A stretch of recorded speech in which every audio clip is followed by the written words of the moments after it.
जो अपना अगला टॉपिक है डेटा एनालिसिस, डेटा विश्लेषण, ये बहुत इंपॉर्टेंट है और आज की टाइम पे और ज्यादा इंपॉर्टेंट है, क्योंकि आज के डेट में जब मैंने बताया सोशल मीडिया पर डेटा लेते हैं तो कोई भी अपने हिसाब से डेटा को मैनिपुलेट करता है, उस हिसाब से वो डेटा को रखता है। तो अपने के पास राइट डेटा कैसे है उसके लिए हमको उसका एनालिसिस करना पड़ता है। किसी भी चीज का जब तक हम एनालिसिस नहीं करते वो सही है गलत है हमको नहीं पता चलता। हम जब किसी से कोई डेटा लेते हो सकता है कि वो अपने अकॉर्डिंग को कुछ डेटा को मैनिपुलेट करके हमको दिया हो, हम उस पर ट्रस्ट कर रहे हैं। इसलिए डेटा का एनालिसिस इंपॉर्टेंट पार्ट है हमारे रिसर्च का।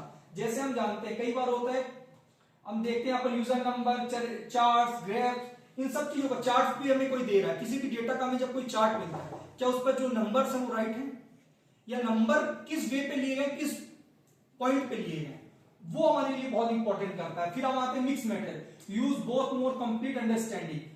कोई भी चीज की जब हम किसी डेटा लेते हैं तो हमारे पास कंपलसरी अंडरस्टैंडिंग दोनों के पास होनी चाहिए। जो डेटा ले रहा है, जो डेटा दे रहा है, दोनों के बीच आपस में होना बहुत इंपॉर्टेंट करता है। एग्जाम्पल के तौर पर अभी मैंने आपको शुरू में ही बताया, if you study on the AI in education you might analysis both test score and teachers feedback.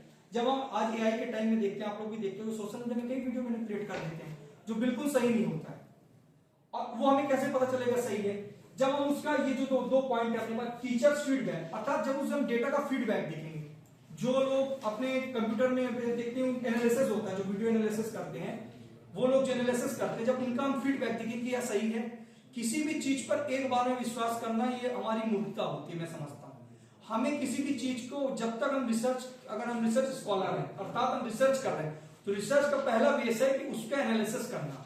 Analysis और रिसर्च एक सिक्के के दो पहलू। इसके किसी भी डेटा का रिसर्च करना और आज के खासकर एआई के टाइम पे रिसर्च करके उस डेटा को प्रामाणिकता को जानना, ये बहुत महत्वपूर्ण करता है और ये एक महत्वपूर्ण पॉइंट है।